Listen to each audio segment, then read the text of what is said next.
Hello दोस्तों, आप सभी का स्वागत है हमारे YouTube चैनल सिलेक्शन पॉइंट पर। तो दोस्तों, आज तक आपने हमारे YouTube चैनल पर केवल करंट अफेयर्स की क्लासों का अध्ययन किया था, परंतु आगे से आप अपने इस चैनल सिलेक्शन पॉइंट पर राजस्थान जीके से संबंधित क्लासों का भी अध्ययन कर पाएंगे।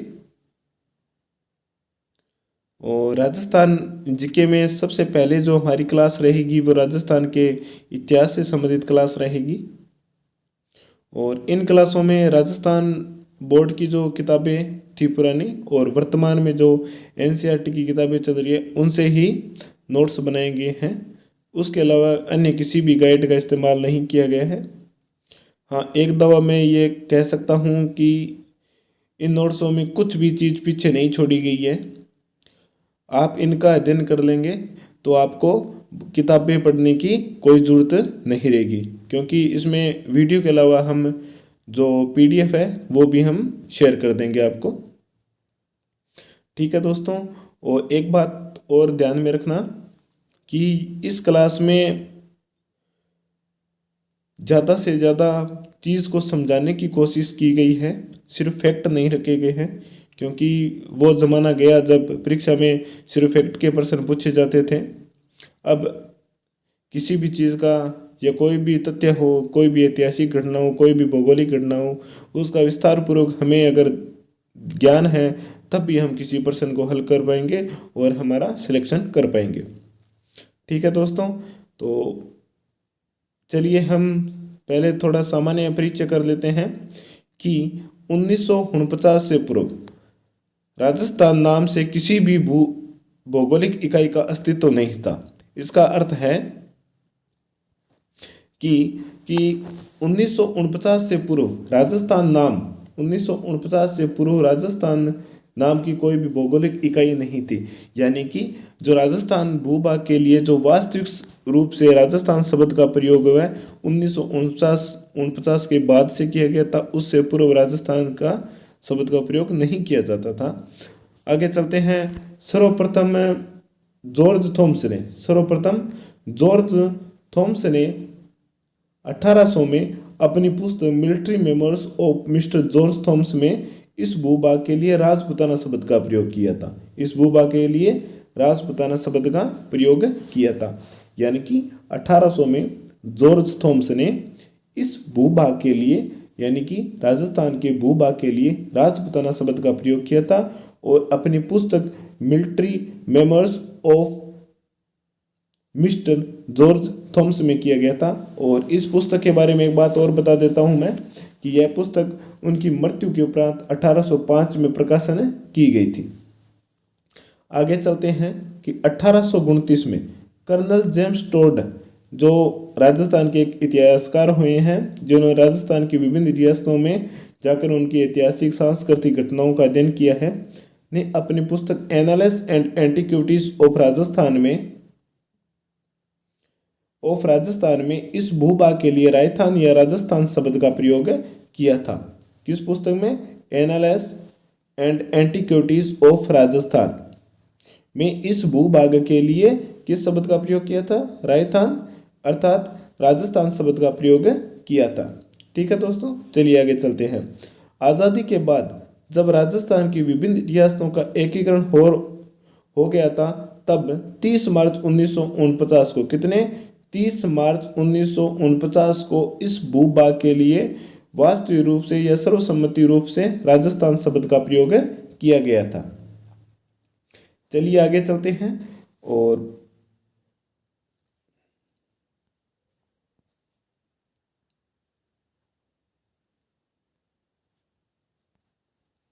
हाँ, आज़ादी के बाद इसमें किया गया था 30 मार्च को। ठीक है, ये बात हो गई है। इसके बाद में राजस्थान के कुछ क्षेत्र ऐसे भी हैं जिनका ऋग्वेद में भी उल्लेख मिलता है। जैसे पहला क्षेत्र आता है मरु या धनोव प्रदेश। यह प्रदेश जो राजस्थान के जो मारवाड़ है, मरुस्थलीय भूभाग है, उसके लिए शब्द का प्रयोग किया गया था। इसके अलावा देखो आगे है जांगल प्रदेश। जांगल शब्द, इस शब्द का प्रयोग उस क्षेत्र के लिए किया जाता है जहाँ समी, केर या पिल्लू आदि के वृक्ष पाए जाते हैं। और जांगल प्रदेश के नाम से बीकानेर और नागौर प्रसिद्ध है। आपको ये इतना तो पता ही है कि जांगल प्रदेश किस भूभाग के लिए जांगल प्रदेश शब्द का प्रयोग किस भूभाग के लिए किया जाता था, बीकानेर और नागौर के आसपास के क्षेत्र को। परंतु जो 10वीं की राजस्थान बोर्ड की जो किताब है उसमें ये बात लिखी है कि जांगल प्रदेश उस क्षेत्र के लिए किया जाता था जहां पर समी, केर या पिल्लू के अधिकाधिक पेड़ पाए जाते थे। ठीक है दोस्तों, चलिए आगे चलते हैं। मत्स्य जिसका उल्लेख महाभारत में भी मिलता है, मत्स्य जिसका उल्लेख महाभारत में भी मिलता है एक राज्य के रूप में, वह क्षेत्र जयपुर, अलवर और भरतपुर तक विस्तृत है और इनकी राजधानी विराटनगर है। मत्स्य से आप क्षेत्र से नाम से आप परिचित होंगे। ये मत्स्य वही है जहां पांडवों ने अपना अज्ञातवास निकाला था और उसकी राजधानी कौन सी है, विराटनगर है। इसके बाद में हम बात करते हैं सूरसेन, उसका उल्लेख भी महाभारत में मिलता है। भरतपुर, धौलपुर और करौली का क्षेत्र इसमें शामिल है। अब ये बात मैं आपको क्यों बता रहा हूँ, क्योंकि इसमें देखो जांगल प्रदेश में आपको पता है कि बीकानेर और नागौर के लिए इस भूभाग का प्रयोग किया जाता है। परंतु क्या कारण है कि इस भूभाग के लिए जांगल शब्द का प्रयोग किया गया है, तो वो कारण ये है कि यहाँ पर समी, केर या पिल्लू के वृक्ष अधिकाधिक पाए जाते हैं, जो और बीकानेर के जो शासक है उन्हें जांगलदर बादशाह भी कहा जाता है। उसके अलावा मत्स्य क्षेत्र में कौन कौन से क्षेत्र आते हैं, तो 4 ऑप्शन आ सकते हैं उसमें।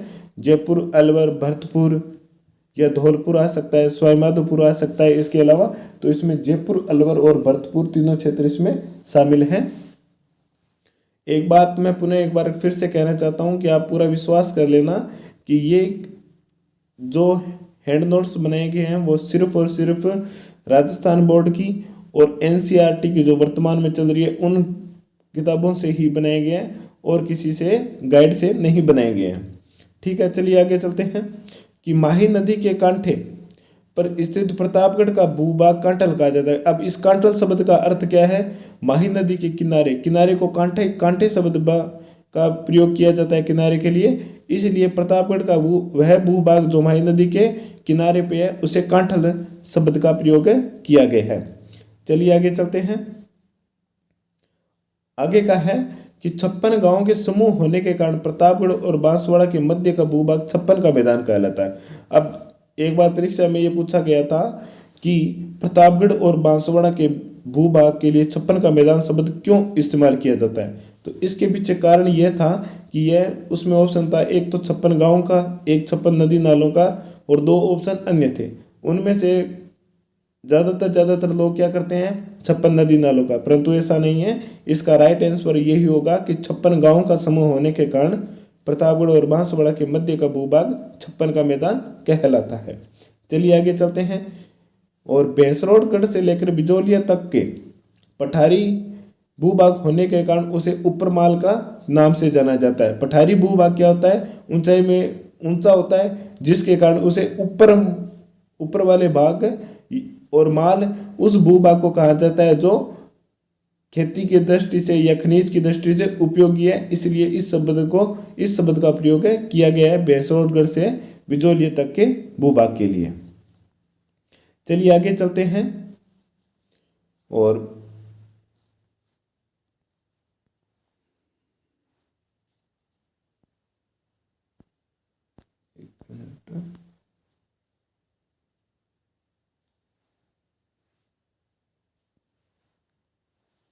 उदयपुर के आसपास का प्रदेश पहाड़ियों की अधिकता के कारण गिरवा कहलाता है। उदयपुर के आसपास का प्रदेश के लिए जो पहाड़ी क्षेत्र अधिक होने के कारण गिरवा शब्द का प्रयोग किया जाता है।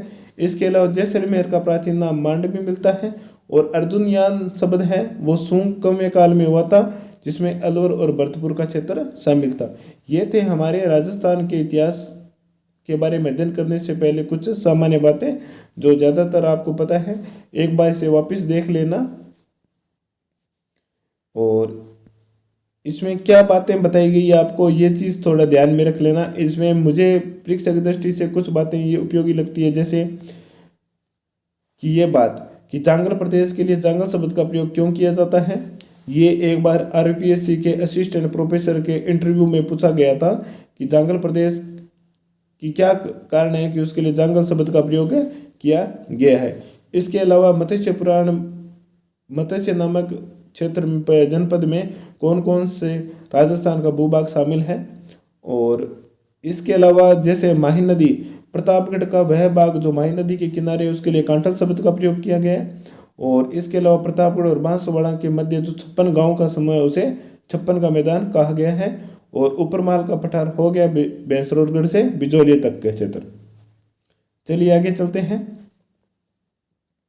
आगे हम देखेंगे कि इतिहास का हम किस प्रकार विभाजन करेंगे। ये सामान्य चीजें हैं जो परीक्षा की दृष्टि से उपयोगी तो नहीं है, परंतु हमारी समझ थोड़ी होनी चाहिए कि इतिहास को हम सामान्य रूप से 3 भागों में बांटते हैं। पहला प्राक युग, दूसरा आदि युग और तीसरा ऐतिहासिक युग। इनके बारे में मैं थोड़ी चीज बता देता हूँ आपको। प्राक युग वो काल है जिसमें कोई भी लिखे हुए साक्ष्य प्राप्त नहीं हुए थे। आदि युग वो है जिसमें लिखे हुए साक्ष्य तो प्राप्त हुए लेकिन हम उसे पढ़ नहीं पाए। और तीसरा है ऐतिहासिक युग, जिसमें ऐसे साक्ष्य मिले हैं जिन्हें हमने पढ़ा भी है और समझा भी है। चलिए आगे चलते हैं। प्राक युग। प्राक युग इतिहास के उस काल को कहा जाता है जिसका ज्ञान के लिए हमें लिखित साक्ष्य नहीं मिले, अर्थात मानव लेखन कला से क्या था, अपरिचित था। क्या था, अपरिचित। प्राक युग में वह युग है जिसमें मानव का जो जीवन है वो लेखन कला से अपरिचित था। आदि युग वो है जिसमें मानव लेखन कला से तो परिचित हो गया, परंतु लिपि को अभी तक नहीं पढ़ा जा सकता। और उसके बाद में आता है ऐतिहासिक युग। और ऐतिहासिक युग है इस काल में स्पष्ट और सुपठित लेख मिले और जिन्हें हम पढ़ भी सकते थे। चलिए आगे चलते हैं। और आगे हमारा रहेगा कि जो पॉइंट है कि प्रागैतिहासिक राजस्थान इससे क्या संबंध है कि मानव सभ्यता के काल को पाषाण काल कहते हैं। कि मानव का उद्भव जिस काल में हुआ था उसे पाषाण काल कहते हैं। और पाषाण काल को हम 3 भागों में बांटते हैं, पूर्व पाषाण काल, मध्य पाषाण काल और उत्तर पाषाण काल। ये इसलिए बताया जा रहा है आपको क्योंकि ये परीक्षा की दृष्टि से तो उपयोगी नहीं है, परंतु हमारी समझ के आधार पर, क्योंकि कई बार ऐसे प्रश्न भी आ सकते हैं कि निम्न में से पाषाणकालीन स्थल कौन सा है और निम्न पाषाणकालीन अवशेष है वो कहाँ से प्राप्त हुए। ऐसे प्रश्न भी आ सकते हैं जिनके बारे में हम आगे चर्चा करेंगे। पहले बात करते हैं हम पूर्व पाषाण काल के बारे में। पूर्व पाषाण काल, इसका जो अवशेष है 1817 में C.A. हेकेट नामक एक व्यक्ति था जिसने जयपुर तथा इंद्रगढ़ से पत्थर की बनी पाषाणकालीन हस्त कोठार यानी कि हैंड एक्स खोज निकाली थी। हस्त कोठार यानी कि पत्थर से बनी हुई, आज की आवाम भाषा में बोले तो हम कुल्हाड़ी। और कुछ समय पश्चात सेठनर ने भी झालावाड़ में इसी युग में अनेक उपकरण खोजे थे। और इसी युग में जालोर से भी उपकरण के कुछ खोज मिले हैं जो कि श्रेय बी आलसीन को जाता है। चंबल, बनास और उनकी सहायक नदियों के किनारे पूर्व पाषाणकालीन उपकरण मिले हैं। अब इसमें आपको जो परीक्षा की दृष्टि से सबसे उपयोगी तथ्य है वो है कि C.A. हेकेट ने पाषाणकालीन हस्त कोठार कहाँ से प्राप्त किए थे, तो जयपुर और इंद्रगढ़ हो जाएंगे। इसके अलावा ये 2 पॉइंट और भी है, इसे थोड़ा ध्यान में रख लेना कि सेठनर ने झालावाड़ में और बी आलचिन ने जालोर में पाषाणकालीन उपकरणों की खोज की थी। ठीक है दोस्तों, चलिए आगे चलते हैं। और एक बात यह भी ध्यान रखना कि चंबल और बनास और उसकी सहायक नदियों के कारण पूर्व पाषाणकालीन उपकरणों के अवशेष प्राप्त हुए हैं। अब चलते हैं मध्य पाषाण काल। मध्य पाषाण काल में क्या हुआ था,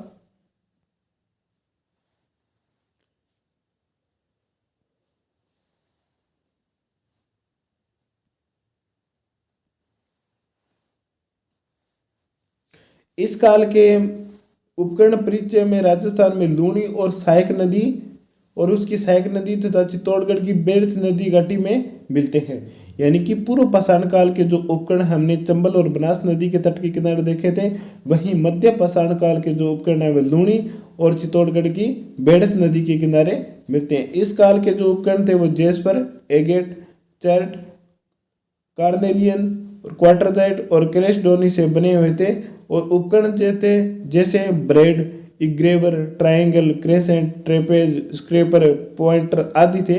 ये पत्थर के बने इतने छोटे थे जिसे इन उपकरणों के लिए माइक्रोलिथ यानी लघु पाषाण उपकरण शब्द का प्रयोग किया जाता था। अब इसमें परीक्षक दृष्टि से जो उपयोगी तथ्य है वो है कि मध्य पाषाण काल के उपकरण किन नदियों के किनारे मिले थे। तब लूणी और चित्तौड़गढ़ में बेडस नदी के किनारे मिले थे। चलिए आगे चलते हैं उत्तर पाषाण काल। उत्तर पाषाण काल के बारे में हम अध्ययन करते हैं। इसे नव पाषाण काल भी कहा जाता है। किस शब्द का प्रयोग किया जाता है? नव पाषाण काल। और इस नव पाषाण काल के अवशेष कहाँ मिले हैं? तो अजमेर, नागौर, सीकर, झुंझुनू, जयपुर, उदयपुर और चित्तौड़ और जोधपुर से इस युग के उपकरण प्राप्त हुए हैं। ये परीक्षा की दृष्टि से इतने ज़्यादा उपयोगी तो नहीं है, परंतु आगे अध्ययन करने से पहले इन्हें थोड़ा समझना आवश्यक था कि हमने किस प्रकार इनके बारे में अध्ययन किया है। एक बार मैं पुनः आपको बता देता हूँ कि इतिहास के काल को 3 भागों में बांटा हमने। पहला प्राक युग, और उस प्राक युग में हमें किसी भी प्रकार के लिखे हुए साक्ष्य नहीं मिले। उसके बाद आदि युग, इसमें हमें लिखे हुए साक्ष्य तो मिले लेकिन हम उसे पढ़ नहीं पाए। और तीसरा है ऐतिहासिक युग, जिसमें हमें ऐसे साक्ष्य मिले, लिखे हुए साक्ष्य मिले जिन्हें हमें सुस्पष्ट और सुपठित रूप से हम समझ सकें। और उसके बाद में हम प्रागैतिहासिक राजस्थान के बारे में बात करते हैं तो यह वह काल था, प्रागैतिहासिक काल, जिसमें मानव सभ्यता का उद्भव हुआ था। और इसे 3 भागों में बांटा गया था हमें: पूर्व पाषाण काल, मध्य पाषाण काल और उत्तर पाषाण काल। पूर्व पाषाण काल की सभ्यता के अवशेष हमें चंबल, बनास और उसकी सहायक नदियों के किनारे मिले थे।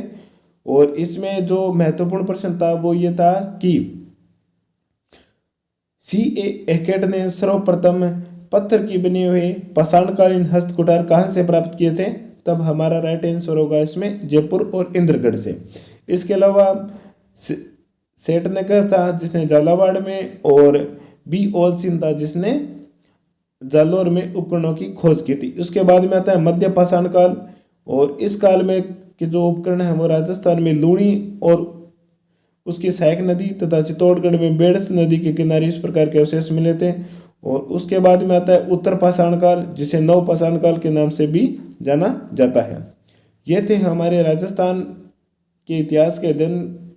राजस्थान की जो प्राचीन सभ्यता है उनके अध्ययन करने से पहले कुछ तथ्य जो हमें परीक्षा की दृष्टि से उपयोगी हो सकते हैं।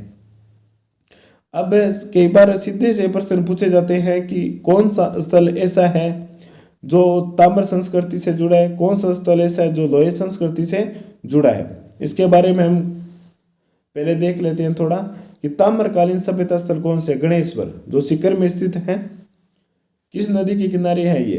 कांतली नदी किनारे। उसके बाद में कालीबंगा, जो कि हनुमानगढ़ में घग्गर नदी किनारे। गिलूंड, जो कि राजस्थान में बनास संस्कृति है। हाड़ एवं जाडोल, ये दोनों उदयपुर में है। पिंड पांडलिया, ये भी चित्तौड़गढ़ में है। कुराड़ा नागौर में है। और साबड़िया और पुगल कहाँ पर है? बीकानेर में।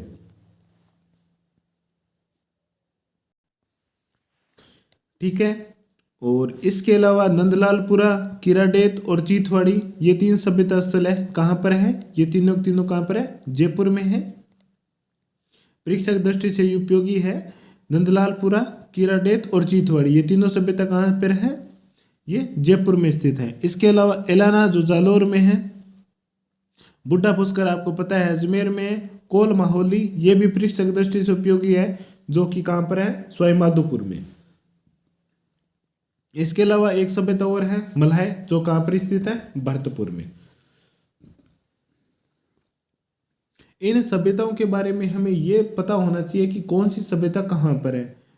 जैसे गणेश्वर सभ्यता, कालीबंगा सभ्यता, गिलूंड सभ्यता, अहाड़ सभ्यता, इनके बारे में तो हमें पता है कि ये कौन कौन से क्षेत्र में। इसके अलावा कुछ और सभ्यता भी हैं, जैसे कुराड़ा नागौर में है, साबनिया पुगल बीकानेर में है, नंदलालपुरा किराडेत और चितवाड़ी ये जयपुर में है, एलाना जालोर में है, और कोह माहौली ये सवाई माधोपुर में। ये एक ताम्रकालीन सभ्यता स्थल है।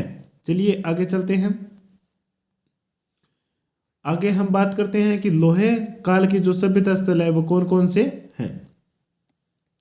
ताम्र और कांस्य काल के बाद में जो काल आया था वो लोहे काल था। पहला काल पाषाण काल का, उसके बाद में ताम्र या कांस्य काल, और उसके बाद में जो काल आया था वो लोहे काल था। इस सभ्यता के स्थल कौन कौन से हैं, जैसे नोहे भरतपुर में है, जोधपुरा जयपुर में है, सुनारी झुंझुनू में, रेड टोंक में है, जिसे प्राचीन भारत का टाटानगर कहा जाता है, क्योंकि यहाँ पर बहुत मात्रा में लोहे के उपकरण मिले थे।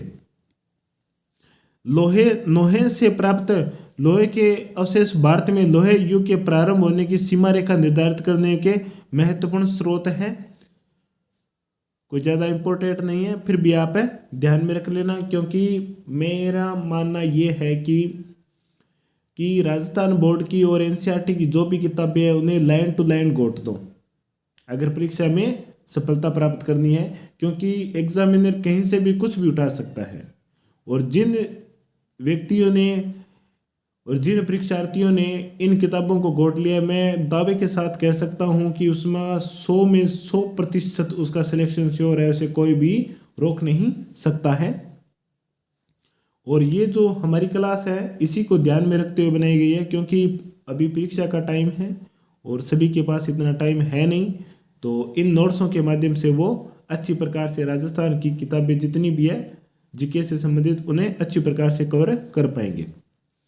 इसके अलावा एक सभ्यता स्थल हो रहा है जोधपुर और सुनारी, जो लोहे गलाने की भट्टियाँ और अस्त्र शस्त्र उपकरण बनाने के कारखानों के अवशेष भी मिले हैं। तो जोधपुरा सभ्यता जो लोहे कालीन सभ्यता है ये जयपुर में स्थित है, और सुनारी सभ्यता है जो झुंझुनू में है, जहाँ पर लोहे गलाने की विभिन्न भट्टियाँ और कारखाने भी प्राप्त हुए हैं। अब एक चीज और है, इसमें जोधपुरा नाम से कंफ्यूज होकर इसे जोधपुर में मत कर देना। ये जोधपुरा नामक स्थान है वो जयपुर में स्थित है। चलिए आगे चलते हैं।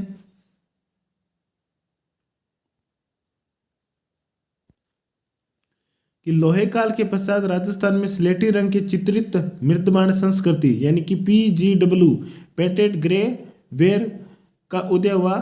इस संस्कृति के अवशेष विराटनगर, जोधपुरा, सुनारी और नोए से प्राप्त होते हैं, और इस संस्कृति का उदय लगभग 600 ईसा पूर्व में हुआ था। लोहे काल प्रारंभ में आया था। कौन सा काल है? पाषाण काल, जिसमें मानव सभ्यता का उद्भव हुआ था। और उसके बाद में हमने कांस्य और ताम्र काल की संस्कृतियों के बारे में पढ़ा था कि कौन कौन सी कहाँ पर है। और उसके बाद में लोहे काल की, और लोहे काल के बाद में जो मिट्टी के बर्तन थे जिसे बोलते हैं स्लेटी रंग के चित्रित मर्द भांड संस्कृति PGW पेंटेड ग्रे वेयर, इस संस्कृति का उद्भव हुआ था। और इस संस्कृति के जो मर्द भांड है वो विराटनगर में मिले हैं, जोधपुर में मिले हैं, सुनारी और नोए से भी प्राप्त हुए। ये था हमारा राजस्थान की जो प्राचीन संस्कृति है उनके बारे में सामान्य परिचय। कि कई बार हम बहुत गहराई में पढ़ लेते हैं, लेकिन एग्जामिनर बड़ा चालाक होता है, वो ऊपर से सीधा ही प्रश्न पूछ लेता है कि किराडेत सभ्यता कहाँ पर स्थित है। तब हम सोचते हैं कि यार पेपर बहुत तो खाया है, पता नहीं कहाँ से ये सभ्यता उठाई गई है। उठाई कहीं नहीं गई है, वो आपके सिर्फ और सिर्फ दिमाग से खेल रहा है। जैसे अभी फर्स्ट ईयर के एग्जाम में पूछा गया था कि वो आहड़ सभ्यता से संबंधित स्थल कौन कौन से हैं, उसमें एक तो गिलौंड था शायद तक, मुझे पूरा याद नहीं है, उसमें एक ऑप्शन था बरौर। अब आपने अगर ये जो 10वीं की जो किताब है राजस्थान जीके से संबंधित, जिसमें इतिहास का है, राजस्थान का इतिहास एवं संस्कृति, इस किताब में लिखा गया है कि जो बरौर सभ्यता स्थल है वो कहाँ पर है? गंगानगर में स्थित है। और अगर जिस विद्यार्थी को उसका उत्तर एक का ही पता था ना, वो उस प्रश्न को बहुत अच्छे प्रकार से हल कर पाता, सही और सही भी कर पाता। परंतु हमने इन छोटी छोटी चीज़ों पर गौर नहीं किया और एग्जामिनर ने इन्हीं चीज़ों को पकड़ा है। तो एक बात आप विशेष रूप से ध्यान सुन लेना कि जो चीज़ हमें ये लगती है कि ये परीक्षा की दृष्टि से उपयोगी नहीं है और वो प्रश्न आ ही नहीं सकता, किताब के लिए बात कर रहा हूँ मैं, सिर्फ और सिर्फ किताबों के लिए बात कर रहा हूँ मैं, तो वो बात तो आप खास तौर से पढ़ें। जिस बात को लेकर या जिस फैक्ट को लेकर आपके मन में ये विचार है कि ये प्रश्न नहीं आएगा इससे संबंधित, उसे तो आप विशेष रूप से पढ़ें, क्योंकि जहाँ पर आपका और हमारा दिमाग खत्म होता है वहाँ पर एग्जामिनर होता है, जो पेपर बनाते हैं उनका वहाँ से शुरू होता है। ठीक है दोस्तों, तो चलिए हम आज की क्लास को ज़्यादा लंबी नहीं करेंगे और अब हम राजस्थान की जो प्राचीन सभ्यता में सबसे पहले कालीबंगा सभ्यता के बारे में हम चर्चा करते हैं। ठीक है दोस्तों, एक मिनट रुकना। हाँ, कालीबंगा सभ्यता, पहले सीधा सा सिंपल सा बता देता हूँ। कालीबंगा सभ्यता हनुमानगढ़ में स्थित है और ये सरस्वती और दृश्यवती जो प्राचीन नदी थी, वर्तमान में घग्गर नदी के नाम से बहती है, उस नदी के किनारे स्थित है। ये एक हड़प्पा सभ्यता से संबंधित एक स्थल है। यह सभ्यता हनुमानगढ़ जिले में आज से 6000 वर्ष से भी प्राचीन यह सभ्यता स्थित है। इस सभ्यता का नाम कालीबंगा इसलिए रखा गया था क्योंकि जो बंगा शब्द है, पंजाबी भाषा में इस शब्द का प्रयोग चूड़ियों के लिए किया जाता है और काली, यहाँ के खुदाई से जो अवशेष मिले थे उनमें काली चूड़ियाँ भी थी, इसलिए इस सभ्यता स्थल का नाम कालीबंगा रखा गया था। और इस सभ्यता स्थल की खोज किसने की थी? इस सभ्यता स्थल की खोज सर्वप्रथम 1952 में अमलानंद घोष के द्वारा की गई थी। किसके द्वारा की गई थी? अमलानंद घोष के द्वारा। और उसके बाद में 1961 और 62 में बीबी लाल और बीके थापर नहीं लिखा गया, बीके थापर के द्वारा यहाँ पर क्या किया गया था? उत्खनन कार्य किया गया था। एक बार वापिस इस पर चर्चा करते हैं। कालीबंगा सभ्यता जो सरस्वती और द्वसदती जो प्राचीन नदी थी उनके किनारे पर स्थित है, जो वर्तमान में घग्गर नदी के नाम से प्रवाहित होती है और ये हनुमानगढ़ जिले में स्थित है। इस सभ्यता का नाम कालीबंगा क्यों रखा गया था? क्योंकि यहाँ पर काली चूड़ियाँ मिली थी और बंगा शब्द का प्रयोग पंजाबी भाषा में चूड़ियों के लिए किया जाता है। इसके अलावा इस सभ्यता की खोज सर्वप्रथम 1952 में अमलानंद घोष के द्वारा की गई थी और बाद में 1961 और 62 में बीबी लाल और बीके थापर के द्वारा पर उत्खनन कार्य किए गए थे। इसके अलावा यहाँ पर उत्खनन से हमें 5 स्तर मिलते हैं। प्रथम 2 स्तर है जो पूर्व हड़प्पा कालीन है, यानी कि हड़प्पा से भी प्राचीन है, वो 2 नीचे रहे हैं और उन्हीं सभ्यता के ऊपर है जो वर्तमान में जो हड़प्पा सभ्यता थी, हड़प्पा सभ्यता के समकालीन जो सभ्यता थी वो विकसित हुई थी। चलिए आगे अध्ययन करते हैं इसके बारे में हम।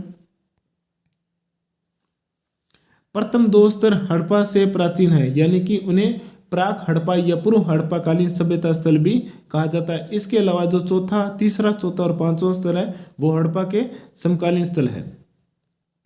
कालीबंगा के बारे में, कालीबंगा सभ्यता की वही विशेषता है जो हड़प्पा की सभ्यता की विशेषता है। जैसे हड़प्पा सभ्यता में हम पढ़ते हैं कि हड़प्पा का सभ्यता का स्थल है वो नगर नियोजित था, किस प्रकार जल निकासी की व्यवस्था की गई थी, सड़कों की व्यवस्था की गई थी, सड़कें और नाली एक दूसरे के ग्रिड पद्धति पर थे जो एक दूसरे को समकोण पर काटते थे और जो घर के मुख्य द्वार हैं वो मेन सड़क पर ना खुल के पीछे गलियों में खुलते थे। तो वही की सेम विशेषता कालीबंगा सभ्यता की है। मकान बनाने में क्या किया था? मिट्टी की ईंटों का प्रयोग किया जाता था। ये मिट्टी की ईंटें धूप में सुखाकर पकाई गई होती थी।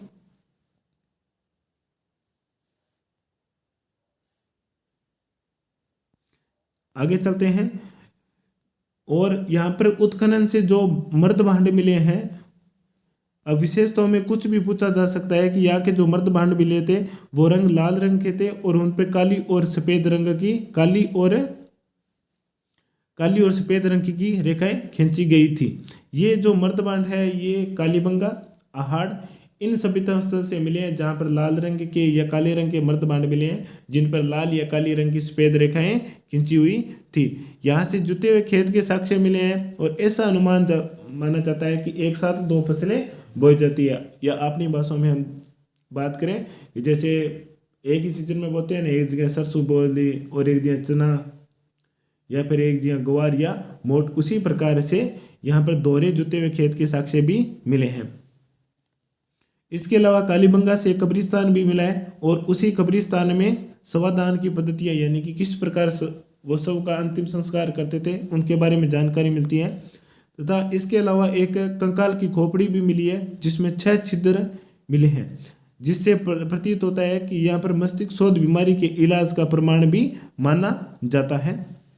ठीक है दोस्तों, चलिए आगे चलते हैं। आगे हम पढ़ेंगे यहाँ से अन्य और क्या क्या मिले थे। यहाँ से खिलौने मिले थे, बैलगाड़ी, हवन कुंड और लकड़ी की नाली भी मिली है। यहाँ पर ये इंपॉर्टेंट है कि लकड़ी की नाली मिली है, लकड़ी की नाली, और एक बेलनाकार मोहर भी मिली है। और ये बेलनाकार मोहर भारत की मूल रूप से नहीं है, ये जो हड़प्पा सभ्यता के समकालीन सभ्यता थी जैसे ईरान की या मेसोपोटामिया की, चीन की सभ्यता, वहाँ पर ये प्रचलित थी। तो इससे संबंधित होता है कि इनका हड़प्पा सभ्यता वासियों का विश्व की अन्य सभ्यताओं के साथ व्यापारिक संबंध भी थे।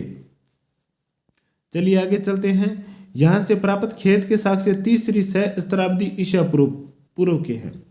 ये परीक्षा की दृष्टि से इतना महत्वपूर्ण नहीं है, परंतु एक बार फिर बोल देता हूँ कि कई बार ऐसे प्रश्न आ जाते हैं कि कई बार के इस अब जो भर्तियों में प्रश्न है वो इसी प्रकार के हैं, निम्न में से कौन सा कथन सत्य और कौन सा असत्य है, या इनमें से असत्य को छांटिए। उसमें से ये आ सकता है, उसमें ये पूछा जा सकता है कि यहाँ के जो प्राप्त खेत है वो तीसरी सहस्त्राब्दी पूर्व ईसा पूर्व के हैं।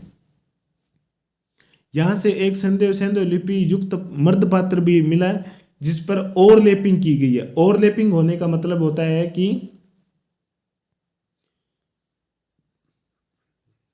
दाएं से शुरू किया बाएं और फिर बाएं से दाएं, इस प्रकार लिपि यानी कि सर्पिलाकार।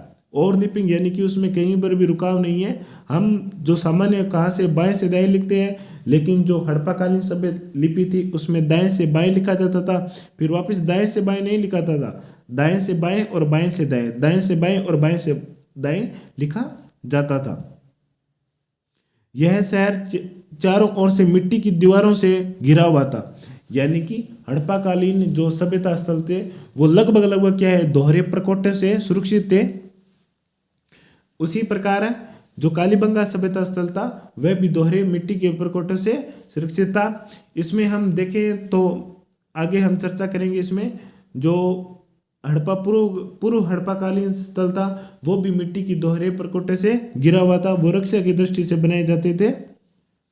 इसके अलावा कालीबंगा की नगर नियोजन सिंधु घाटी सभ्यता के भी समान है। और यहाँ पर तंदूर की आकृति के चूल्हे भी मिले हैं। ठीक है दोस्तों, एक बार फिर चर्चा कर लेते हैं कि कालीबंगा से जो प्रमाण मिले हैं वहाँ पर 5 स्तर मिले हैं। 2 स्तर तो हड़प्पा के पूर्व के हैं और 3 हड़प्पा के समकालीन है। इसके अलावा यहाँ पर जो मिट्टी की ईंट हुई थी उन्हें धूप पे रखकर सुखाई जाती थी। मिट्टी के मर्दबाड़ बनाए जाते थे जो लाल रंग के होते थे और उन पर काले और सफेद रंग की रेखाएं खींची जाती थी। यहाँ पर जुते हुए खेत के साक्ष्य मिले हैं, दोहरे जुते हुए खेत के साक्ष्य भी मिले हैं। यहाँ पर कालीबंगा से मिले कब्रिस्तान में शवदान की प्रक्रियाओं के बारे में भी बताया गया है। और कंकाल के खोपड़ी में 6 छिद्र मिले हैं जिससे उसके यहाँ पर मस्तिष्क के शोथ बीमारी का इलाज के प्रमाण भी मिलते हैं। इसके अलावा यहाँ पर हवन कुंड और लकड़ी की नाली और बेलनाकार मोहरें भी मिली है। कालीबंगा सभ्यता घग्गर नदी के बाएं किनारे पर है। अच्छा, ये बात रह गई थी ना, इसे ध्यान में रखना कि जो कालीबंगा सभ्यता है वो घग्गर नदी के बाएं किनारे पर है। कौन से किनारे पर है? बाएं किनारे पर है। आरएसएम बोर्ड जो पेपर लेता है उसमें इस प्रकार के प्रश्न पूछे जा सकते हैं कि कालीबंगा सभ्यता घग्गर नदी के किस किनारे पर स्थित है? बाएं किनारे पे। आरपीएससी में लगभग इस प्रकार के प्रश्न नहीं पूछे जाते, परंतु आरएसएम बोर्ड के द्वारा ली गई परीक्षा में इस प्रकार के प्रश्न पूछे जा सकते हैं। ठीक है, इसके अलावा यहाँ के जो खेत प्राप्त हुए हैं वो तीसरी सहस्त्राब्दी यानी कि 100 सालों की एक शताब्दी और 100 का 100 करने से इसे कितने बने? सहस्त्राब्दी यानी कि 1000 सालों का। इसके अलावा यहाँ पर जो सेंधो लिपि मिली है उसमें ओवरलैपिंग की गई यानी कि वो दाएं से बाएं, बाएं से दाएं इस प्रकार की लिखी गई है सर्पिल आकार में। और यहाँ पर तंदूर की आकृति के चूल्हे भी मिले हैं। आगे चलते हैं कि उत्तरी राजस्थान में उत्तरी राजस्थान में घग्गर नदी के किनारे सिंधु घाटी सभ्यता के 25 स्थल खोजे गए। कितने स्थल खोजे गए हैं? 25 सभ्यता। उत्तरी राजस्थान में घग्गर नदी के किनारे सिंधु घाटी सभ्यता से संबंधित कितने स्थल खोजे गए थे? 15। 25 खोजे गए थे और उनमें से एक था कालीबंगा। कालीबंगा के नगर नियोजन 2 टीले प्राप्त हैं, जिसमें एक टीला पूर्वी टीला होता है, पूर्वी टीला, और दूसरा टीला पश्चिमी टीला। पूर्वी टीला जहाँ पर साधारण लोग रहते थे, जो क्या था, नीचा था, और पश्चिमी टीला जहाँ पर जो ऊंचा था और परंतु छोटा था। याद रखना कि कालीबंगा से हमें 2 टीले मिले, दोनों ही सुरक्षा के लिए दीवारों के प्रकोटों से घिरे हुए थे, और इसमें एक टीला पूर्व की दिशा मिला है और एक पश्चिमी दिशा मिला है। पूर्वी दिशा का टीला है जो साधारण जनता के आवास के लिए बना था, और पश्चिमी टीला था वो किसके लिए बनाया गया? शासक के लिए बनाया गया है, जो दुर्ग टीला के दुर्ग स्थित था वहां पर। आगे चलते हैं। दोनों ही टीले चारों ओर से सुरक्षा प्राचीर, दोनों ही टीले सुरक्षा की दृष्टि से प्राचीर बनी हुई थी। व्यक्तिगत और सार्वजनिक नालियां और कूड़े डालने के लिए मिट्टी के बर्तन नगर की सफाई की असाधारण विशेषता के अंग थे। यानी कि मैंने आपको पहले ही भी बताया था कि जो हड़प्पा सभ्यता की जो विशेषता थी, वैसी की वैसी सेम विशेषता कहाँ की थी?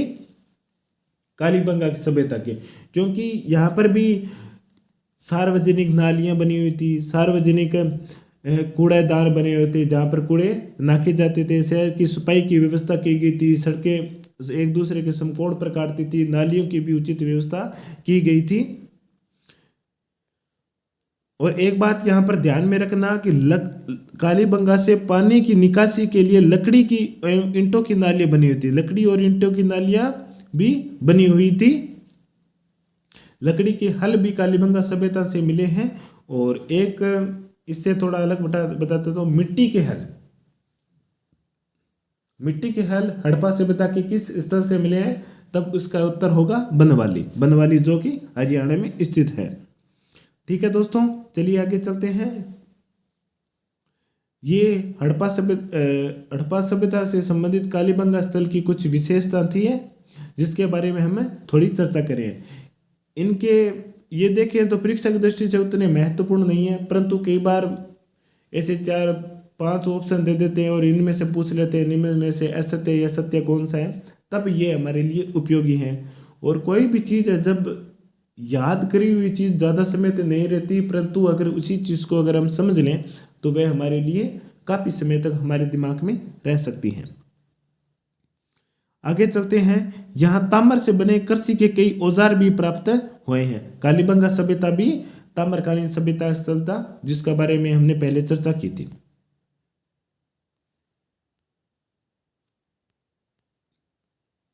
एक मिनट।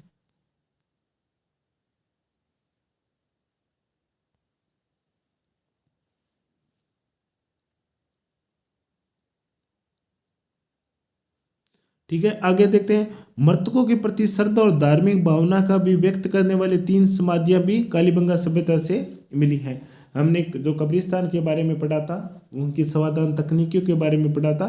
यहाँ पर 3 समाधियां मिली थी, और मृतकों के प्रति उनके श्रद्धा और धार्मिक भावना थे वो भी प्रकट होते हैं, क्योंकि किस प्रकार वो मृत्यु के बाद में उसका समाधान करते थे। उनके साथ विभिन्न प्रकार के आभूषण भी साथ में दफना देते थे। अब बात करते हैं हम कालीबंगा सभ्यता को हमने 2 भागों में पढ़ेंगे, एक प्राक हड़प्पाकालीन और एक हड़प्पाकालीन सभ्यता स्थल। ऊपर जो भी हमने पढ़ा है उसका एक निचोड़ मान लो, जो अब हम पढ़ेंगे उसके, वो ऊपर वाली जो भी सभ्यता पढ़ा है उसका निचोड़ है, ताकि हमें थोड़ा फर्क समझ में आ जाए।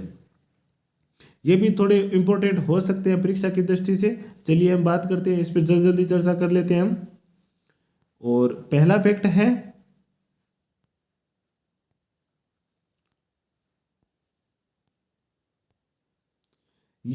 प्राक हड़प्पाकालीन सभ्यता है वो 2500 ईसा पूर्व में सरस्वती नदी के किनारे स्थित हुई थी। इस सभ्यता में बस्ती सुरक्षा की दृष्टि से बनाए गए थे। मैंने पहले भी बता चुका हूं कि दुर्ग और जो साधारण बस्ती थी दोनों ही थे, जो एक पूर्व टीले पर और एक पश्चिमी टीले पर थे, वहाँ पर भी क्या क्या किया जाता था, उन्हें सुरक्षात्मक दीवारों से घेरे हुए थे। यहाँ पर जो दीवार थी वो 30x20x10 सेंटीमीटर की आकार की कच्ची ईंटों से बनाई गई थी और दीवार उत्तर से दक्षिण तक है 250 मीटर लंबा तथा 180 मीटर चौड़ाई थे। ये इंपॉर्टेंट नहीं है, यहाँ पर ये चीज़ इंपॉर्टेंट है, 30x20x10 सेंटीमीटर की आकार की कच्ची ईंटों से बनाए गए थे। यानी कि प्राक हड़प्पाकालीन जो दीवारें थी उनमें ईंटों का साइज क्या था, 30x20x10। आगे चर्चा करते हैं। आगे यह है कि बस्ती में भवन कच्ची ईंटों से बने हुए थे, पक्की ईंटों से सिर्फ नालियां, स्नानागार और कुएं बने हुए थे। और प्राक हड़प्पाकालीन सभ्यता से कालीबंगा के दोहरे जुते हुए खेत के साक्ष्य मिले हैं। ये देखिए, ये यहाँ पर सबसे इंपॉर्टेंट बात रह गई है कि जो कालीबंगा से हमें दोहरे जुते हुए खेत के साक्ष्य मिले हैं वो हड़प्पाकालीन है या प्राक हड़प्पाकालीन है, तो वो हड़प्पाकालीन से भी प्राचीन है, यानी कि प्राक हड़प्पाकालीन अवशेष हैं। और प्राक हड़प्पाकालीन सभ्यता में जैसे ये 2500 ईसा पूर्व में सरस्वती नदी के किनारे थी, इस सभ्यता में भी जो बस्तियां थी या दुर्ग थे वो सुरक्षात्मक दीवारों से घिरे हुए थे और दीवारों के बनाने के लिए जो ईंटें थी उनके साइज 30x20x10 सेंटीमीटर का गया था। और एक बात और है कि प्राक हड़प्पाकालीन सभ्यता के कालीबंगा, प्राक हड़प्पाकालीन सभ्यता से ही हमें कालीबंगा के दोहरे जुते हुए खेत के साक्ष्य मिले हैं। अन्य सामग्रियों में बेल की खंडित मूर्ति मिली है और पत्थर के सिलवटें और मिट्टी की गेंद मिली है। आगे चलते हैं हड़प्पा युगीन संस्कृति, यानी कि अब बात करते हैं हड़प्पाकालीन सभ्यता स्तर के। प्राग हड़प्पाकालीन जो सभ्यता बिखर गई थी उसी सभ्यता के ऊपर क्या हुआ था, इस जो हड़प्पा के समकालीन सभ्यता थी उसका विकास किया गया था। यहाँ पर भी जो पश्चिमी टीला था वो छोटा था जिसे गड्डी या दुर्ग कहा जाता था, पूर्वी टीला था वो जो नीचे था उसे नगर कहा जाता था। दोनों के दोनों अलग अलग, एक साथ नहीं, अलग अलग प्रकोटों से घिरे हुए थे। इन प्रकोटों में जो निर्माण में ईंटें ली जाती थी उनका साइज था 40x20x10 के अनुपात में रखा गया था। इसके अलावा 30x15x7.5 सेंटीमीटर की आकारों के ईंटों का प्रयोग किया गया था और दीवार की मोटाई 9 मीटर थी। वहाँ पर हमने पढ़ा था दीवार की मोटाई लगभग 4 मीटर थी, उसमें शायद लिखा नहीं है, मैं बता देता हूँ। प्राक हड़प्पाकालीन में जो दीवार थी उनकी मोटाई 4 मीटर थी और हड़प्पाकालीन में दीवार की मोटाई है वो और उससे ज़्यादा करके 9 मीटर कर दी। ईंटों का साइज भी जो प्राक हड़प्पाकालीन में 30x20x10 था उसे बढ़ा दिया गया, 40x20x10 कर दिया गया था। चलिए आगे चलते हैं कि समकोण पर काटती हुई सड़कें और ऊंचे चबूतरों पर मिलती है जिन पर दुकानें लगती थी और घरों के दरवाजे मुख्य सड़कों पर ना खुल के गलियों में खुलते थे। कालीबंगा में दुर्ग क्षेत्र में कच्ची ईंटों से बने हुए चबूतरे पर 7 आयताकार अग्नि वेदिकाएं प्राप्त होती है। अब देखो सिंपल सी बात है कि 7 अग्नि वेदिकाएं एक साथ प्राप्त हुई है ना, तो सिंपल सी बात है कि वहाँ कोई धार्मिक अनुष्ठान हुआ होगा, उसके लिए इन अग्नि वेदिकाओं का निर्माण करवाया गया होगा। ठीक है, समाज में बलि प्रथा के भी प्रमाण मिलते हैं क्योंकि इन अग्नि वेदिकाओं के पास सुअर के मुर्गे के और सुअर, हिरण, मगरमच्छ, मछली के कुछ अवशेष मिले थे और बकरी के भी अवशेष मिले थे, जिसका यह प्रमाण होता है कि यहाँ पर बलि प्रथा का भी प्रचलन था। इसके अलावा जहाँ पर कालीबंगा सभ्यता के कुएं थे वो अंडाकार रूप में बनाए गए थे। और कालीबंगा किन किन जानवरों से परिचित था, तो उनमें है सामान्य गाय, भैंस, भेड़, बकरी, बैल, इनसे परिचित थे। इसके अलावा ऊंट, कुत्ता, सूअर भी गाय और भैंस बैल के साथ यहाँ पर पाले जाते थे। अब मेन बात है ये है कि हड़प्पा सभ्यता की समृद्धि का मुख्य कारण क्या रहे होंगे। हड़प्पा सभ्यता के जो भी स्थल है उनकी समृद्धि का मुख्य कारण रहेंगे उनकी व्यापारिक, जो उनके विश्व की अन्य सभ्यता या अन्य जो सभ्यता स्थल से उनके साथ इनके संबंध के कारण हुई होगी। हड़प्पा सभ्यता की समृद्धि का आधार व्यापार एवं वाणिज्य है जो जल और स्थल दोनों मार्गों से होता है। कालीबंगा में शिल्प कला का उचित स्थान रहा था। एक शव के साथ ताम्र दर्पण और कान के कुंडल भी मिले हैं, जो कालीबंगा निवासी के प्रसाधन प्रेमी होने का प्रमाण मिलता है। यानी कि जो कालीबंगा सभ्यता के वासी थे वो आभूषण पहनने के शौकीन थे, और मृत्यु के उपरांत उनके शवाधान में उनके साथ उन्हें आभूषणों को भी दफनाया गया था। एक बात और बता देता हूँ, जो प्राक हड़प्पाकालीन सभ्यता स्थल है और हड़प्पाकालीन सभ्यता स्थल है, इन दोनों का आपस में किसी भी प्रकार का कोई संपर्क नहीं है, यानी किसी भी दोनों के बीच में कोई भी एक संबंध नहीं है। इसी सभ्यता का संबंध सरस्वती नदी घाटी से है, जिनके अवशेष हमें बनवाली और राखीगढ़ और लोथल से भी प्राप्त होते हैं। लोथल जो सभ्यता कहाँ पर है? गुजरात में, बनवाली हरियाणा में, और ये राखीगढ़ शायद पंजाब में स्थित है। ठीक है दोस्तों, आज की क्लास थोड़ी लंबी हो गई, क्योंकि इसमें प्रारंभ में हमने राजस्थान के सामान्य परिचय के बारे में थोड़ा अध्ययन किया था, परंतु आगे से हम सिर्फ और सिर्फ जो हमारी राजस्थान की जो प्राचीन सभ्यता है उनके बारे में अध्ययन करेंगे। तो ठीक है दोस्तों, आज की क्लास को हम यहीं पर विराम देते हैं। और अभी तक आपने हमारी यूट्यूब चैनल को, सिलेक्शन पॉइंट को अगर सब्सक्राइब नहीं किया तो सब्सक्राइब कर लीजिए, और अपने दोस्तों को भी शेयर कर दीजिए, ताकि जो भी हमारी नई क्लास हम डालें उसकी अपडेट मिल जाए। और एक बात और है दोस्तों, कि इन क्लासों में सिर्फ और सिर्फ आपको राजस्थान बोर्ड की किताबों का ही विवरण मिलेगा, और किसी भी गाइड से कोई भी बात उठाकर नहीं रखी गई है। ये जो क्लास है वो परीक्षा की दृष्टि से बेहद ही उपयोगी रहेगी। ठीक है दोस्तों, धन्यवाद। फिर मिलते हैं अगली क्लास में।